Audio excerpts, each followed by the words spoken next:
Before we begin, I'd like to recite some pranam mantras. Please try to listen very intently because listening is also very, very purifying. Om Ajnanatimirandhasya Jnananjanashalaakaya Chakshurunmilitam Yena Tasmai Shri Guruve Namaha Shri Chaitanya Manobhishtam Sthapitam Yena Bhutale Swayam Rupa Kadamahayam Dadati Swapadantikam Vandeham Shri Gururo Shri Utapadukamalam Shri Gurun Vaishnavamscha Shri Rupam Sagra Jatam Sahagana Raghunathanvitam Tam Sajivam Sadvaitam Savadhutam Parijan Sahitam Krishna Chaitanya Devam Shri Radha Krishna Padan Sahagan Lalita Shri Vishakhanvitamscha He Krishna Karuna Sindhu Deenbandhu Jagatpate Gopesh Gopika Kanta Radha Kanta Namaste Tapta Kanchana Gaurangi Radhe Vrindavaneshwari Vrishabhanusute Devi Pranamami Hari Priya Vancha Kalpatarubhyascha Kripa Sindhubhya Eva Cha Patitanam Pavanebhyo Vaishnavebhyo Namo Namah नमो महावदन्याय कृष्ण प्रेम प्रदायते कृष्णाय कृष्ण चैतन्य नामिने गौरत्विषे नमः नमो ओम विष्णुपादाय कृष्ण पृष्ठाय भूतले श्रीमते भक्ति वेदांत स्वामिनिति नामिने नमस्ते सारस्वते देवे गौरवाणी प्रचारिणे निर्विशेषा शून्यवादी पाश्चात्य देश तारिणे जय श्री कृष्ण चैतन्य प्रभु नित्यानंद श्री अद्वैत गदाधर श्रीवास आदि गौर भक्तवृंद हरे कृष्ण कृष्ण कृष्ण हरे हरे हरे राम राम राम हरे हरे मूकं करोति वाचालं पङ्गुं लङ्घते गिरिं यत्कृपातमहं वन्दे श्रीगुरुं दीनतारिणं परमानंद माधवं श्री चैतन्य ईश्वर हरि ओम.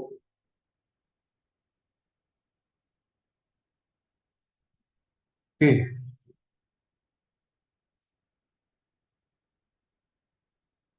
So the last session we covered until Sloka number 56. We will start from Sloka 57 today.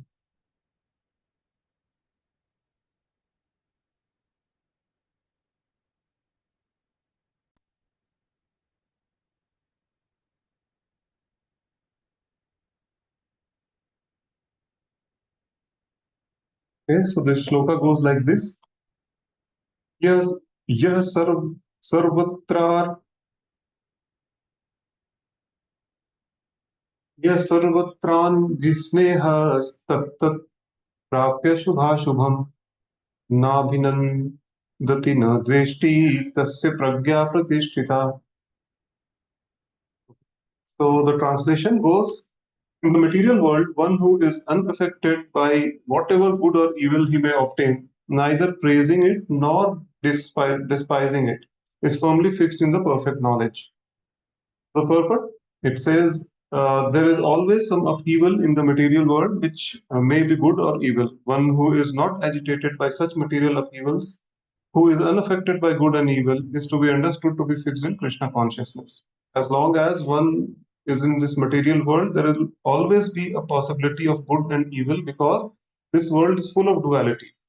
But one who is fixed in Krishna consciousness is not affected by good and evil because he is simply concerned with Krishna, who is all good and absolute.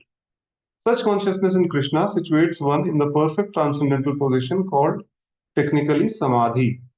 So very nice verse, like what Krishna is saying here, that in this material world who is not affected by good or evil, so that person is to be understood to be fixed in the perfect knowledge. That means he has surpassed the dualities of this material world. What Prabhupada is explaining in this purport is that this material world is full of dualities. Okay, love, hate, honor, dishonor, day and night, or hot and cold. These kind of things basically exist in this material world.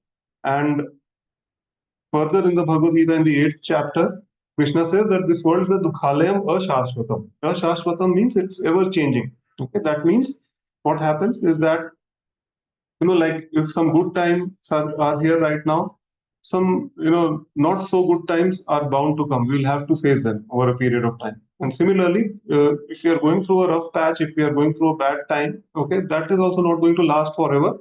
It's going to change over a period of time. Okay, so certain spikes are bound to be there in our lives. Okay, like whether it's a good spike or a bad spike, but that those will be there. And we see that people whose senses are not controlled, okay, who do not practice any form of spirituality for that matter, okay, or especially like who are not practicing Krishna consciousness, okay, they will be very much agitated by even a slightest change in their lives, okay, whether it's a good or a bad.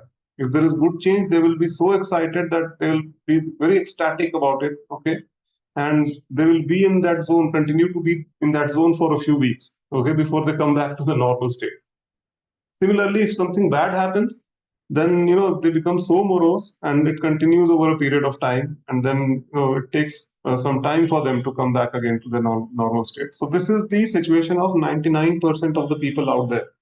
Okay, because we are not sense control, we are not having any control over our desires, and we do not strive for the actual knowledge. Okay, and this lack of knowledge results in this kind of a behavior. Okay, so this is what Prabhupada is also explaining. But someone who is fixed in Krishna consciousness, who has kept Krishna as the center in their lives, so Krishna is all good and absolute, right? So that person will not be faced by whatever is happening around them. Okay, whether it's good or bad, like they will simply be neutral towards that those situations. Okay, so this is what the sum and substance of this verse is. And yeah, primarily what happens is that if we are fixed up very nicely in Krishna consciousness, then the person, no matter how adverse condition they are going through, they will simply be unaffected by that. Okay, and such person will be in this world but will not be of this world. Okay, so it's a very, very big thing to achieve actually, and a very good thing to achieve, right? You have just only focus is Krishna. So one who is always absorbed in the names, forms, qualities, and pastimes of Krishna, such person is continuously in samadhi. That's what Prabhupada is saying. That is the state which all of us are trying to achieve, which all of us are striving for. Okay, but since we are not there, so we call ourselves as sadhakas, because we are trying to achieve that thing, trying to control our mind, trying to control our thoughts, trying to control our senses. Okay, and best way to control that, and best way to get into this samadhi state is to always chant Hare Krishna, Krishna Krishna, Hare Hare, Hare Ram, Ram Ram, Hare Hare. That is the only solution which has been suggested by all the scriptures for this age of Kali Yuga. Okay, so we'll move on to the next verse, 58. Yada sanharate chayam kurmonganiva sarvashah indriyanindriyarthebhyas tasya pragya pratishtita. The one who is able to withdraw his senses from sense objects, as tortoise withdraws its limbs within the shell, is firmly fixed in perfect consciousness. So, very nice example Krishna is citing here, that of a tortoise. Okay, so whenever a tortoise is in danger, like you will observe that it just retracts itself, that's entire body, within the shell actually, like its legs, and also its head also goes inside the shell, and the predator who is trying to prey upon the tortoise just plays around for a while and then leaves. Okay, so the shell actually saves it, the tortoise. So this is the example which Krishna is actually citing here for those people who are fixed in Krishna consciousness. Okay, so this is the purport. The test of a yogi, devotee, or self-realized soul is that he is able to control the senses according to his plan. Okay, not according to what situation is going around them. Okay, most people, however, are servants of the senses and thus are directed by the dictation of the senses. That is the answer to the question as how a yogi is situated. Senses are compared to venomous serpents. They want to act very loosely without restriction. A yogi or the devotee must be very strong to control these serpents, like a snake charmer. He never allows them to act independently. There are many injunctions in the revealed scriptures. Some of them are do's and don'ts. Some of them are don'ts and some of them are do's. Unless one is able to follow the do's and don'ts, restricting oneself from the sense enjoyment is not possible to be unless one is able to follow the do's and don'ts, restricting oneself from sense enjoyment, it is not possible to be firmly fixed in Krishna consciousness. The best example set herein is the tortoise. The tortoise can at any moment wind up its senses and exhibit them again at any particular time, any particular purpose. Okay. Similarly, the senses of Krishna conscious person are also used for some particular purpose in the service of the Lord and are withdrawn otherwise. Okay, Arjun is being taught here to use his senses for the service of the Lord instead for his own satisfaction. Keeping the senses always in the service of the Lord is the example set by the analogy of tortoise who simply keeps the senses within.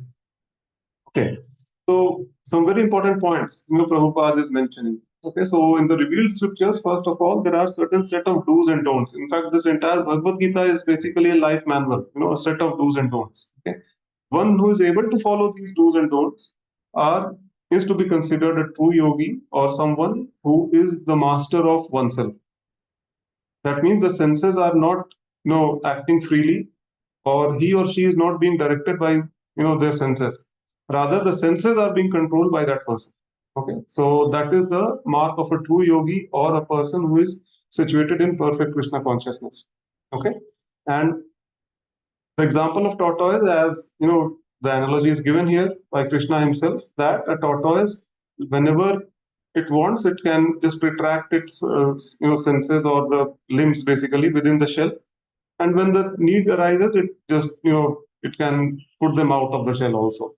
So similarly, a devotee or a person in Krishna consciousness, they use their senses only for the service of the Lord. Okay, for every other thing, they are simply retracted. Okay, that means it doesn't mean that they simply stop interacting with people around, or they simply lock themselves up in a room or something. No, it's not like that. The interaction with the other people, with the non-devotees or with materialistic people, is very cut to cut. Okay, only as much as it is required. Okay, no indulging in useless gossips. Okay, no indulging in any useless activities, which is simply a wastage of time for a devotee. Okay, most of the time of a devotee goes in service of Krishna, maybe practicing, doing some seva, taking up some service, and engaging in the service of Krishna, basically. Okay, so this is what this verse actually teaches us, that we should also try to be like a tortoise. We should not be the slaves of our desires. Okay, otherwise it will simply control us, and there will be no control at all. And we have seen in the last session also, I tried to explain that how people are being simply driven by their senses. Something happens, like a weekend comes, and we are just running around like crazy. Okay, like if you have a main road outside your outside your home, like through the window, if you can look out and if you can see, just see the traffic on Friday nights or Saturdays, how the roads are completely packed. I don't know where these people are going. Basically, sometimes I feel little surprised also. Okay, so this is what it said. It doesn't mean that you should not, indulge in any activity. Okay, but the idea is to control, to exercise certain amount of control. Do not overdo certain things. Okay, so we never encourage at ISKCON to stop all the activities and just try to lock yourself in a room or at your home or whatever. No, it's not like that. But just try to exercise certain amount of control, make the best use of time available, try to use most of your time in the service of Krishna, and from time to time, for small little bit of recreation purpose, you can just utilize it for your own entertainment or anything. But still, like, most of the time should go in practicing Krishna consciousness, and most importantly in the association of devotees. Okay, so this is what the sum and substance of this verse is. So moving on to the next one, 59. Vishya vinir विषयाविनिवर्तन्ते निराहारस्य देहिनः रसवर्जं रसोऽप्यस्य परं दृष्ट्वा निवर्तते. Although the embodied soul may be restricted from sense enjoyment, the taste for sense object remains. Okay, but ceasing such engagements by experiencing a higher taste is fixed in Krishna, is in consciousness. It's fixed in consciousness. Yes, so very important thing. So one example which I can try to cite here. For example, if a person is addicted to say anything, okay, not just alcohol or other, like addictive stuff. Maybe let's take a small thing, like something like, okay, maybe say, for example, a person is addicted to alcohol. Okay, and we all know that all the alcoholic drinks are horrible. They taste horrible, they smell horrible, and everything is just bad about alcoholic drinks. Okay, but some people are addicted to that. Okay, the reason for this addiction is the kind of kick which they give to the person. Okay, and the only way to like overcome this kind of addiction is to try to find a replacement, suitable replacement, which has a better taste, okay, for this thing. Okay, so like for example, instead of drinking alcohol, which is very like foul smelling and also very bitter in taste, if they try to go for something like a lassi, or better at ISKCON we prepare something called as varuni, okay, which is a combination of milk, yogurt, honey, and other nice stuffs, basically, right? So if they get a taste of that, then it's quite likely that they will give up, and obviously they will have to practice Krishna consciousness in the association of devotees, and slowly and surely they can give up this kind of an addiction. Okay, a person who is addicted, like to some certain things, like maybe a chewing gum. Okay, they do not know the taste of what rasmalai look tastes like, right? So if you give them the taste of rasmalai or a gulab jamun, chances are that they will, slowly give up the addiction of chewing gum for rasmalai or gulab jamun. So these are some crude examples. Basically, the idea is that one has to find a higher taste in life, a higher purpose in life, okay, in order to get out of these material entanglements, okay, or the material addictions, basically. Okay. So this is what this verse actually tells us, and how can we find that higher engagement or a higher taste? Is by practicing Krishna consciousness and by reading Bhagavad Gita. Okay. So what purport says, unless one is transcendentally situated, it is not possible to cease from sense enjoyment. Okay, the process of restriction from sense enjoyment by rules and regulations is something like restricting a diseased person from certain types of edibles. The patient, however, neither likes such restrictions nor loses the taste for edibles. Similarly, sense restriction by some spiritual processes like Ashtanga Yoga in the matter of yam, niyam, asan, pranayam, pratyahar, dharana, dhyan, etc., is recommended for less intelligent persons who have no better knowledge. But one who has tasted the beauty of the Supreme Lord Krishna in the course of advancement in Krishna consciousness no longer has a taste for dead material things. Therefore, restrictions are there for less intelligent neophytes in the spiritual advancement of life. But such restrictions are only good until one actually has a taste of Krishna consciousness. When one is actually Krishna conscious, he automatically loses taste for pale things. Yes. So this is what Prabhupada is also explaining, that all the restrictions which are there, okay, like we ask people to follow the four regulative principles, okay, no meat eating, no gambling, no illicit sex, and no intoxication.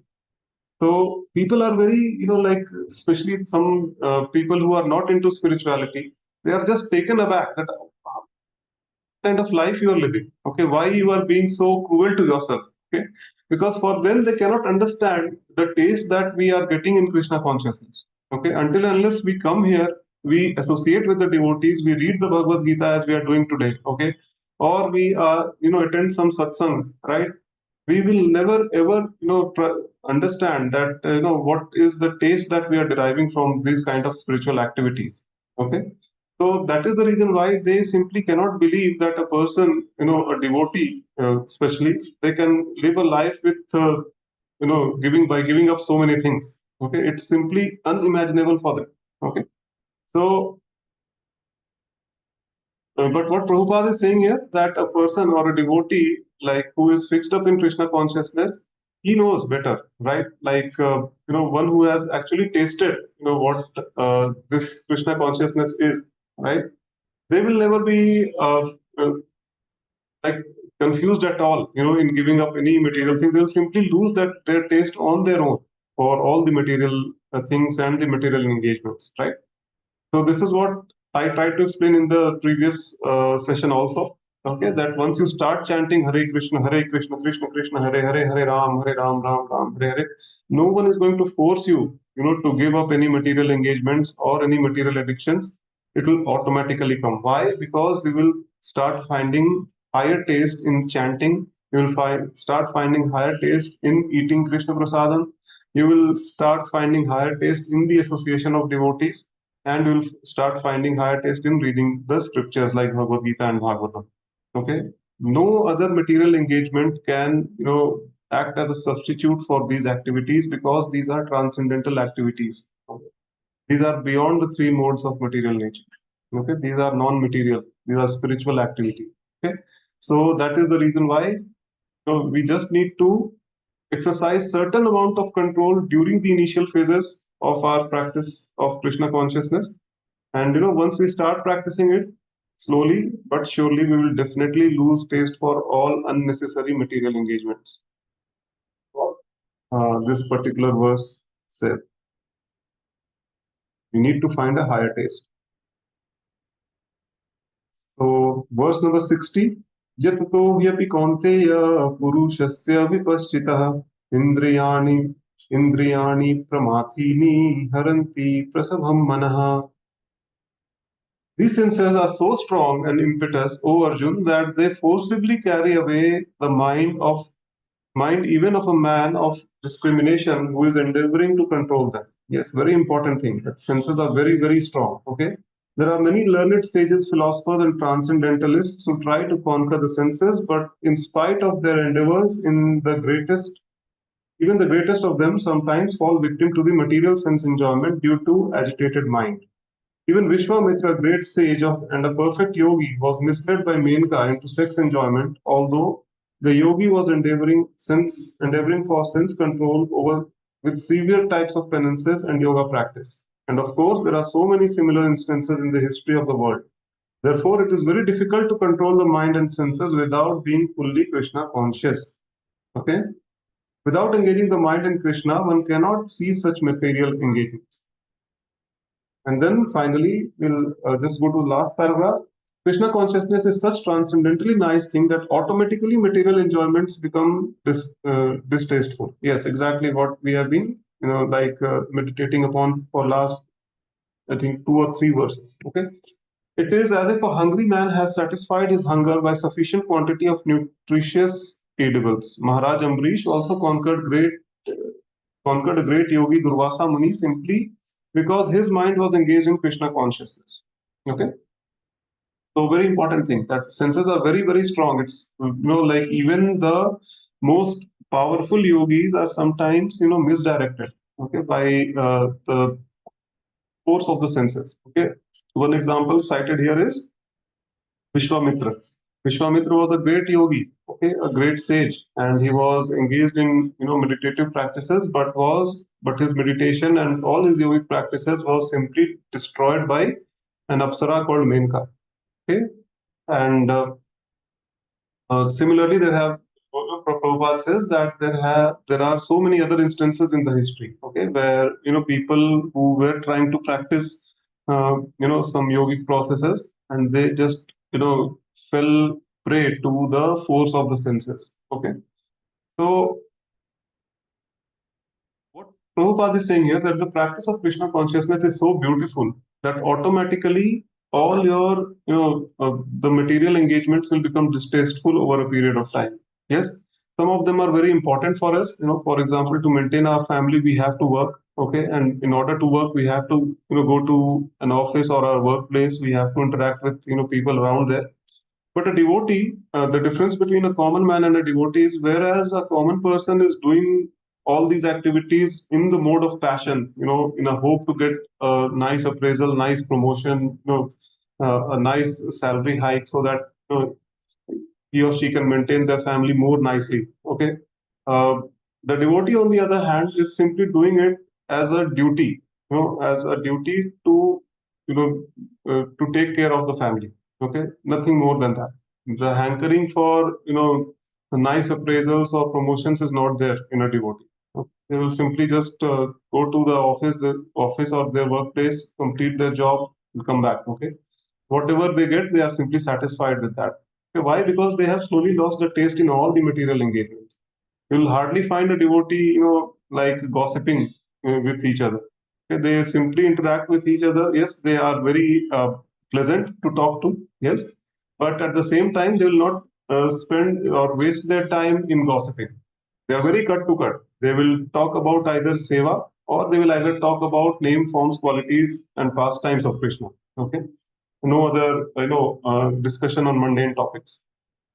So another example which is cited here is that of Amrish Maharaj. Amrish Maharaj was a great devotee. He had engaged all his senses, in the service of the Lord. Okay. He used his hands to worship the deity. He used his legs to, go to the temple or a worship place. Okay.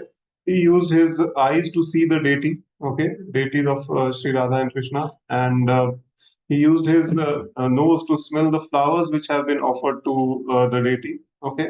And he used his hands or skin basically to touch touch the deities, and do some service like that. So in that course, like he had just perfected himself, as a spirit soul, like he had perfected his life. And even a great sage like Durvasa Muni, who is known for his volatile temperament, like he tried to what to say, harass him, in a very unjust way. Okay, but what happened? Durvasa Muni actually, Krishna sent his Sudarshan Chakra to protect, Amrish Maharaj, and Durvasa Muni kept on running from one planetary system to another. Ultimately, he went to Lord Vishnu and requested him to, withdraw his Sudarshan. Otherwise he was about to be killed, right? And Lord Vishnu said that only person who can stop Sudarshan now is none other than Amrish Maharaj. You have offended my devotee. Lord Vishnu said that I can tolerate any offense against myself, but if you offend my devotee, that is something which I cannot tolerate. So only if Amrish Maharaj forgives you, your life can be spared. Otherwise, you can just keep running around. But it's just a matter of time when Sudarshan will, take away your life. So he came back again, Durvasa Muni, to Amrish Maharaj, literally fell on his feet and begged for mercy. Okay, so this is the position of a devotee who has controlled his senses through practice of Krishna consciousness. Okay, so the whole crux of this matter is that once we engage in Krishna consciousness, slowly but surely we will lose the taste for all material activities. Okay, and following the regulative principles will not be a burden for any one of us. Out of our own will, we will be, practicing those regulative principles. Okay. So this is what Krishna is also saying here, that the senses can carry away the mind of even a person who is endeavoring to control them. Okay, but so the only way to control is to practice Krishna consciousness. So Krishna consciousness, like one very good thing that one of my Siksha gurus told me, during my initial days in Krishna consciousness, was that at ISKCON we follow this rule of ABCD. Okay, A means association of devotees, B means reading the Bhagavad Gita, B for Bhagavad Gita, C means chanting Hare Krishna, Krishna Krishna, Hare Hare, Hare Ram, Ram Ram, Hare Hare, and D stands for diet or Krishna Prasadam. We eat only Krishna Prasadam. So anyone who follows these ABCD rule, okay, will be definitely fixed up in Krishna consciousness and will definitely lose all the taste of mundane material activities. So this is the secret. Just remember this rule of ABCD and we will be good.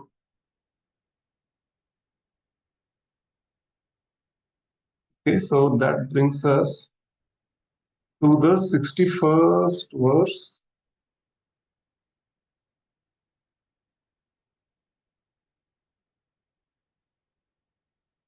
Okay. So तानि सर्वाणि संयम्य युक्त आसीत मत्परः वशे हि यसेन्द्रियाणि तस्य प्रज्ञा प्रतिष्ठिता. One who restrains his senses, keeping them under full control, and fixes his consciousness upon me is known as the man of steady intelligence.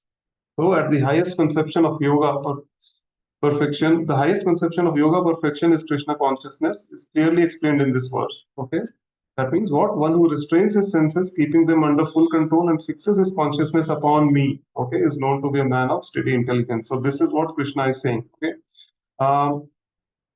Some people, like when who are neophytes who do not practice any spirituality, when they see us following so many regulative principles, then one very common question comes that क्या भगवान ने कहा है क्या ये सब करने के लिए? थोड़ा थोड़ा सब कुछ करना चाहिए, and that is how it should be done. So do not uh, uh, I mean, do not restrict yourself too much.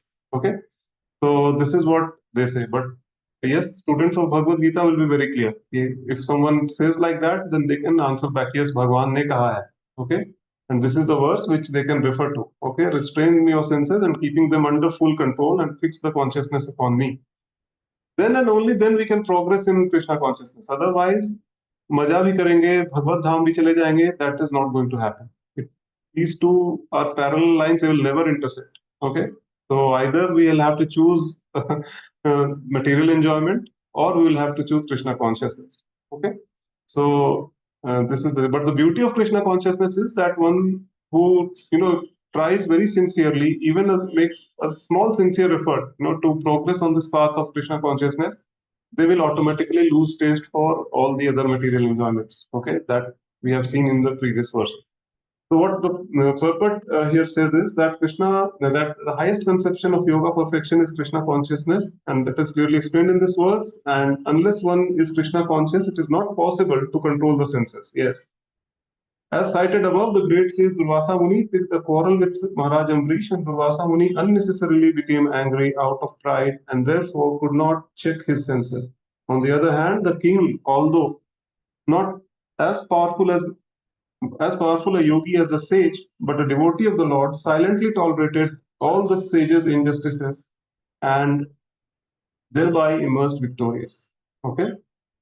So Srimad Bhagavatam says, King Amrish fixed his mind on the lotus feet of Krishna, engaged his words in describing the abode of the Lord, his hands in cleansing the temple. Exactly what, I was explaining in the previous verse. So yeah, this is the reference from Srimad Bhagavatam. Okay. His ears in hearing the pastimes of the Lord, his eyes in seeing the form of the Lord, his body in touching the devotee, his nostrils in smelling the flowers, flavor of the flowers offered to the lotus feet of the Lord, his tongue in tasting tulsi leaves offered to him, his legs in traveling to the holy places where his temple is situated, and his head in offering obeisances to the Lord, and his desires in fulfilling the desires of the Lord. All these qualifications made him fit to be a Matpara devotee. Okay, the word Matpara is significant in this connection. How can one become Matpara is described by the life of Amrish Maharaj. The senses can be completely controlled only by the strength of devotional service to Krishna. There is no other way, no other way, no other way. Okay? No matter how hard we try ourselves, we simply cannot. Like even the neophytes who are new in Krishna consciousness, they are struggling so hard. Even just I can cite my example. Okay, that while chanting Hare Krishna Mahamantra, my mind is so much disturbed. All the to-do lists they come at the time of chanting. For the entire day, I'm not thinking about that. But once I start chanting, oh, I have to do this, I have to do that, and that list comes in my mind. Okay. But so, I mean, the senses are so strong. Okay. But the only way to do that is not to get disheartened, by these distractions. Okay. Some people like initially, when they try chanting, they get so much disturbed that they are disheartened and they simply quit chanting immediately. That nahi hoga mere se, saying that. No, you have to be persistent. Even the mind is running everywhere. You just have to sit and do it as a duty, okay, as a service to Krishna, okay, with an intention to please him. That okay, if I chant, even if I am not doing it properly, Krishna and Srimati Radharani will be very happy with this effort. Okay, thinking that we just have to do that day in and day out. Okay, so a time will come when the quality will start increasing with over a period of time. Okay, and a point will come when the mind will, I will not say that it will not be disturbed at all completely. That's not possible in this age of Kali Yuga, but at least 70 to 80% of the times you will be able to focus on the Mahamantra. Okay, so this is the secret of what to say, controlling our senses. Okay, we have to be patient and we have to be persistent. Okay? There is no other way to do that. So senses can be completely controlled only by the strength of devotional service to Krishna. Also, example of fire is sometimes given. A blazing fire burns everything in the room. Lord Vishnu, situated in the heart of the yogi, burns up all kinds of impurities. Yes, Krishna is situated in the heart. So he's looking at your efforts. Okay, like he knows that okay, this is a fallen conditioned soul. He is born in the age of Kali Yuga. Is bound to be distracted by so many material distractions which are around. Okay, so we can understand that Krishna, who is in the Narayan form, he is fully conscious of our situation, and he knows us better than ourselves. Okay, so he's only looking for the sincere effort from our side. Okay, even if our mind is distracted, say while chanting, even if you put a small effort to bring it back, okay, that is what counts. Okay, whether you are able to bring your mind back or not, that is irrelevant. The effort that you make, the sincere effort that you make to bring my mind back, to the chanting, to listening to the sound vibration of the Hare Krishna Maha Mantra, that is something which will please Krishna very much. Okay, and then you will make progress accordingly. So never ever give up chanting or any seva for that matter, because you are not able to focus properly on that. Okay? You have to be persistent and you have to be patient. So slowly all the impurities of our hearts will be burnt up by Krishna, who is situated in our heart. Okay, this is the real aim of yoga.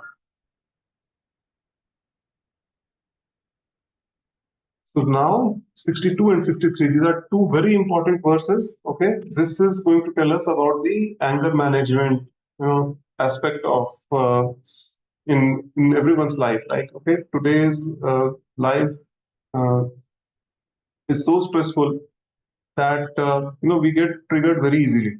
Okay, there is so much of stress around, whether it's in office, whether it's in home, whether it's in in any aspect of life. Even while traveling, we have so much of stress, right? We are going on a vacation and we are so much stressful, right? So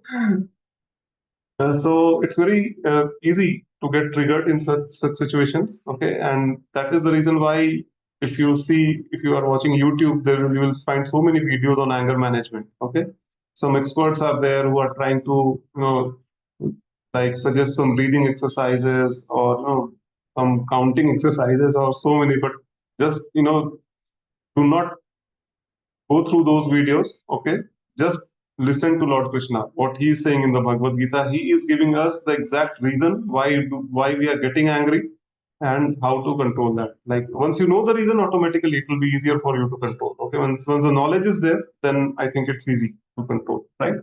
So what does this verse say? Dhyayato vishayan punsah sangasteshupajayate sangat sanjayate kamah kamat krodho bhijayate. Okay, while contemplating on the objects of the senses, a person develops attachment for them, and from such attachment, lust develops, and from lust, anger arises. Okay, so, and we'll go to the next verse also, and then I'll explain. And in the next verse, what Krishna is saying, Krodhat bhavati sammoha, sammohat smriti vibhrama, smriti bhransha buddhinasho, buddhinashat pranashyati. From anger, complete delusion arises, and from delusion, bewilderment of memory. The memory is bewildered, intelligence is lost, and when the intelligence is lost, one falls down again in this material pool.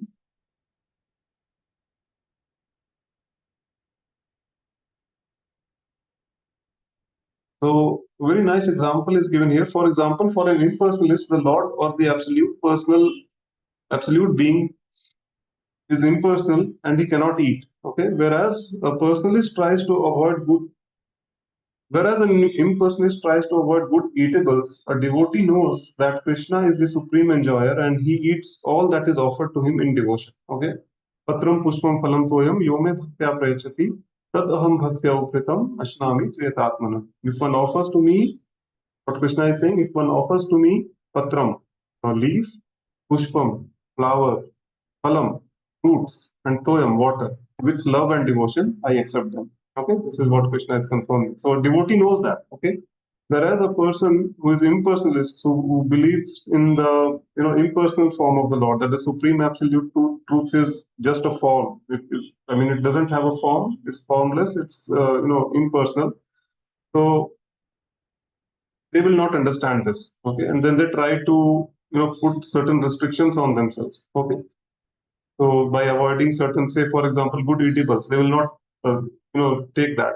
They will say that, okay, I'm exercising control on my senses. But the devotees know that, okay, Krishna will accept this. Okay, this eatable. So what I can do, I can prepare this at my home. I can offer it to Krishna, and once Krishna accepts that, I can like honor this as a prasadam. Okay, so there is no question of exercising any control for a devotee. Okay, so this is the reason, this is one aspect which people don't understand, most of the people, that by satisfying the senses of Krishna, our senses will be automatically satisfied. Okay, so there is to some external people, we may appear weird. They may think that, okay, we are living a very restricted life, but actually we are not. Okay, see what is in Krishna consciousness. You eat nice prasadam. Okay, you sing. Okay, you dance, and you go back home, back to Krishna. Any other material engagement which we term as so-called enjoyment, okay, in the material life, what are we doing? We are eating, we are dancing, we are singing. Okay, so this is what is considered to be enjoyment. Okay, only difference is that the music and dance which is there is different in the material aspect, and we are dancing for Krishna, we are singing the glories of the Lord, and we are eating only Krishna prasad. Okay? So essentially, we are doing the same activities, okay, with a slight modification. And this will help us to break this cycle of life, death, and rebirth and go back home, back to Krishna. Whereas a person who is a complete materialist, who is doing so out of their own whims and fantasy, will get more and more entangled in this, process of action and reaction. Okay, this is the only difference. So whereas an impersonalist tries to avoid good eatables, a devotee knows that Krishna is the supreme enjoyer, and he eats all that is offered to him in devotion. So after offering good eatables to the Lord, the devotee takes the remnants called prasadam. Thus everything becomes spiritualized, and there is no danger of downfall. Okay, but whereas someone who is exercising too much of sense control, what will happen? They will, sooner or later, they will get attracted to the sense object, and then they will commit some actions which will lead to their fall down. Okay, this is what Krishna has said in the previous verses, citing the example of Vishwamitra. Okay, we saw Srila Prabhupada citing the example of Vishwamitra. Okay, so uh, a devotee takes prasadam in Krishna consciousness, whereas a non-devotee rejects it as a material. An impersonalist, therefore, cannot enjoy life due to his artificial renunciation, and for this reason, a slight agitation of mind pulls him down again into the material pool of existence. Such a nice, so nicely explained, okay, by Srila Prabhupada. It is said that such a soul, even though rising up to the point of liberation, falls down again due to his not having support in devotional service. So yes, very important verse. These two verses are. So what I'll do, I'll try to give some practical examples to explain this. Okay. So first verse, which is here, which we saw. So these two verses are the verses for anger management. Okay, and what is Krishna saying? He is giving us the exact cause for anger. Okay, why do we get angry, and then what happens once we get angry? Okay, these two verses, 62 and 63. तो ध्यायतो विषयान पुंसा संगस्तेषु उपजायते संगात संजायते कामः कामात् क्रोधो विजायते. Okay, so what means this means is that while contemplating on the sense objects, okay, a person develops attachment for them, and from such attachment lust develops, and from lust anger arises. So this is the root cause. The lust is the root cause for anger. Okay, the attachment and lust. So what happens that if we are, say for example, contemplating too much on the sense objects. Now what are sense objects? Sense objects can be anything, like person, place, or thing, or sometimes even animals also, because some people are very fond and very possessive about their pets also. Okay, so a very crude example which I can give in our day-to-day life, maybe say 90% of the youth are facing this situation today. Okay, and what is this? The situation is that, say for example, I like a person. Okay, but due to certain circumstances, I am not able to tell him or her that I like them. Okay, so this is our worst. Like the person approaches. If say I like someone and I approach that person and they reject me. Okay, what happens? So we have seen so many instances, like you must have read in the news also that a boy approached a girl, the girl rejected him. The boy got so angry that he threw acid on her face. Okay, and then what happens? The girl's life is also completely destroyed, and then the police takes some action against that person. Okay, who did this heinous act, and his life is also ruined. Okay, so this is a very common example that we can see. Or another example which I can cite is, say for example, you are planning a vacation, okay, to certain place, and continuously you are thinking about that. Okay, so that vacation now becomes so that vacation spot now becomes that place becomes a sense object. Okay, in the previous case, that person was a sense object. Okay, the guy was continuously meditating on that girl that just wanted to.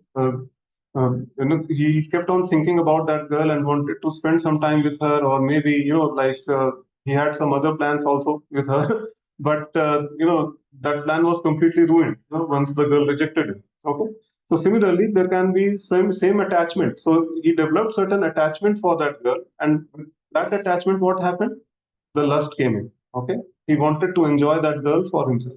Okay, and once that lust was not satisfied, it led to anger. Okay, so this is the whole concept. Similarly, if we are, say for example, planning a vacation, okay, so that vacation spot, now that place becomes a point of is acting as a sense object for us. Okay, we keep on contemplating, oh, that place is such a beautiful place, I'll go there with my family, we'll do this, we'll do that.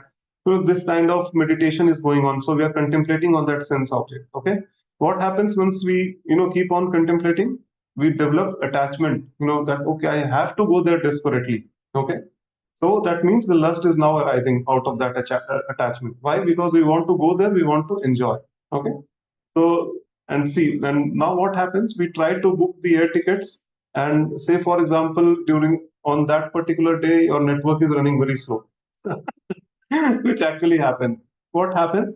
We are so agitated, so irritated that we start banging. "अरे यार, क्या हो रहा है यार?" मतलब, that kind of situation is there. So that anger comes in, right? And in that mood, like if say some of your family member, maybe some one of your kids say comes to you, okay, asking something, what happens? उस network slow network का गुस्सा उस बच्चे पे निकल जाता है खाना के साथ, right? And then the whole atmosphere of the family is ruined, okay, for at least few hours, if not for a few days. Okay, so this is what lust does. So this whole, the root cause of this everything is the attachment, and then the subsequent lust that develops for the sense object. Okay, and what is lust? Is it just an attraction between a male and a female, or the opposite gender? No, it's not like that. Okay, anything which you want to, which does not belong to you. Okay, and you want to enjoy it for yourself. Okay, that is called as lust. Okay, and a person who is who has some knowledge about this material world, okay, and the spiritual world, has some knowledge about spirituality, they will know that nothing in this world belongs to us. Okay, everything is Krishna's property. Okay, he has been kind enough to like give this material world and everything in this material world, and he has given us the permission to use them to a certain extent. Okay, what has been set aside as our quota. Okay, so, but once we try to, enjoy it for ourselves, that okay, I say what happens, I make a house for myself. So all the raw materials for building the house, maybe the bricks, the cement, or whatever we can think of. Okay, that is all coming from the material nature. Okay, which is Krishna's property. But what do? We build a nice house, and they say, "Ye mera ghar hai." Right? With all the authority, we say, "This is my house, my home." Okay? So that means this is someone else's property. We are trying to enjoy it for ourselves. Okay. So this is called lust, basically. Okay. If we try to, we see some say if we want to buy some, expensive smartphone. Okay. We are running out of budget. We don't have the money. Okay. But we still want it desperately. Okay. So that phone doesn't belong to us, but we want to enjoy that. So that is lust. And This psychology is something which all the product companies, they are playing upon, to sell their products in the market. Okay, they will come to us with some lucrative offers that, okay, if you do not have the money, no problems, you buy it on EMI. Right? So this is how it happens. So that means you meditate on the sense object. Okay, you develop attachment for that sense object. Okay, from that attachment, lust arises, and if the lust is not satisfied, what happens? It gets transformed into anger. Okay, so this is how we get angry. Okay, so now that we know how we get angry, it's easy for us to manage that. Okay. That means, cut that bond right at the beginning itself. Don't be too attached to anything. Okay. We know that. So obviously anger will not be there. Okay. Slowly, it requires some practice, but then slowly but surely it happens. What does next verse say? What are the consequences of anger? Okay. So next verse tells us what are the consequences of anger. Okay. So now that we know that once the lust is not satisfied, anger arises. Krishna says, "Krodhat bhavati sammoha, sammohat smriti vibhrama, smriti bhrancha buddhinasho, buddhinashat pranashyati."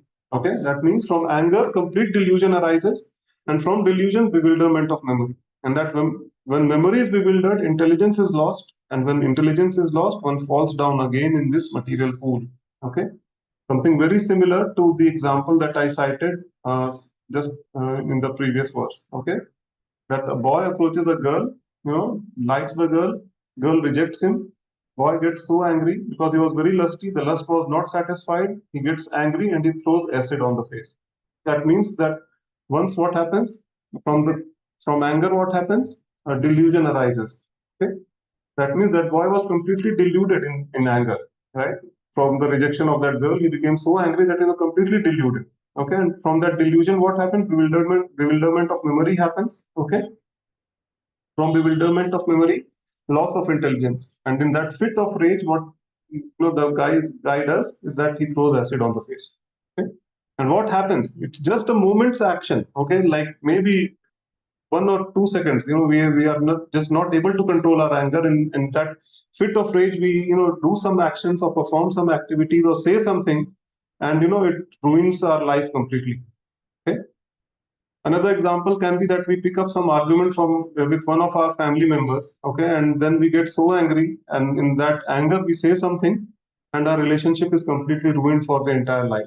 Okay, no matter how much we try from our side to to make things back to normal again, but things will never ever be the same again. Okay, so this is what just see how advanced our Vedic literatures are. Such scientific approach it is giving us. To manage our anger. Why does anger arise, and what are the consequences of anger? Okay, so I think that is the reason why we request every one of us to read the Bhagavad Gita every day. Okay, there is no problem which you cannot solve in your material lives by reading the Bhagavad Gita. Okay, so this is what a very nice verse, and these two verses, like if we just uh, keep it to our hearts, basically. Okay, then it will help us a lot in managing our anger. Okay. So the whole point is that we have to stop ourselves right in the beginning. Okay, dhyayato vishyan pumsa. Once we start meditating on the sense object, at that point itself we have to exercise control and we have to stop it. Just talk to yourself. No, I'm not going in the right direction. This is not the right way. Okay. So because it's just like jumping from the cliff. Okay, a person who says jumps off the cliff, and after that what will happen? The person, everything is lost. Like the person cannot do anything in the midway.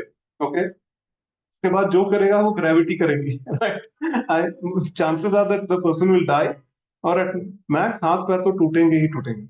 Right?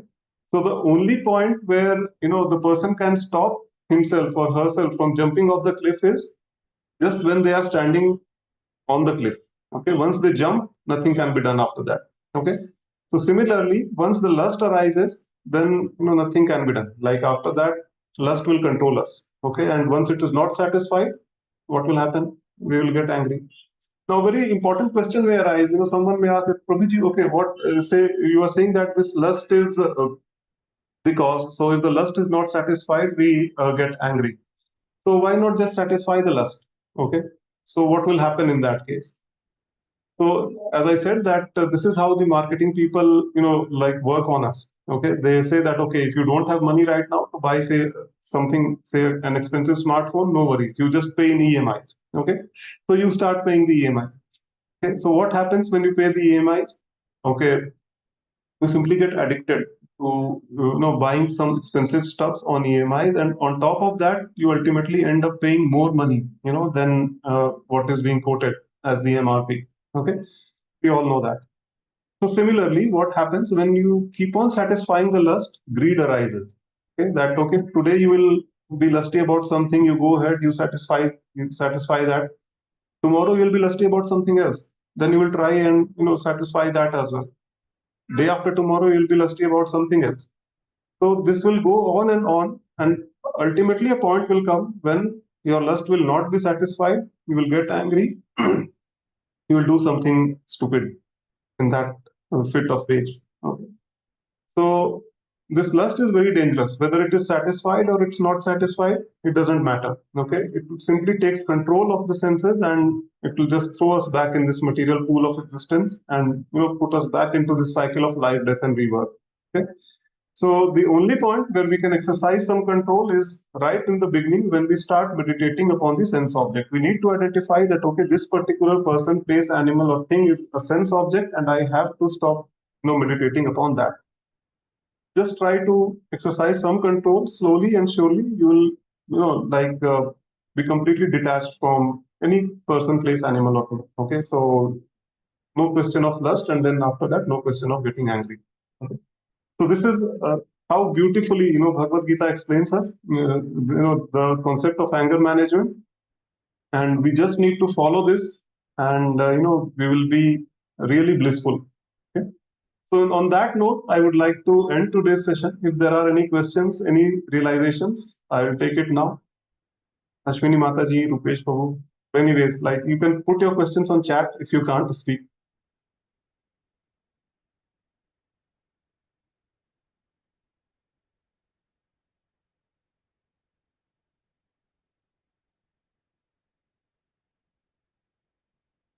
Okay, so I don't see any questions or any queries. So okay, Ashwini Mataji is saying something. Mataji, please go ahead.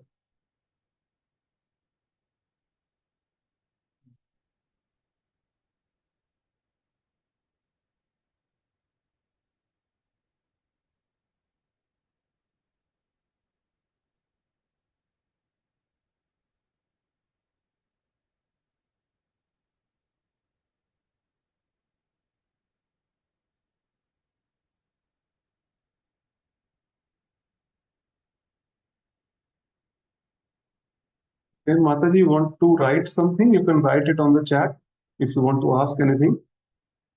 If not, then it's okay. Okay, or better, I know we have, okay. I'm reading Gita daily and completed once again, started from the beginning, but sometimes I don't understand. Okay, yeah, so the only solution is that keep attending these sessions, okay, and we'll help you out with that, okay. And we also have a WhatsApp group where you can ask your questions freely, okay, that question and answer group. Please do that, and I think we are there to answer all your queries. If I am not able to answer, I'll get it answered. That much I can assure you, Mataji, okay. So yes, you're doing good, Mataji. Please keep attending. In spite of Sunday being a working day for you, you find some time, to come and join the sessions. That is a big, big, effort from your side. Very commendable effort from your side, and we need devotees like you. So just please, keep at it. And if you have any queries, please post it in the Q&A group. Okay, I'll be more than happy to answer your queries. All right. So on that note, I will like to end the session here, and we will meet again next week. Thank you so much. Hare Krishna.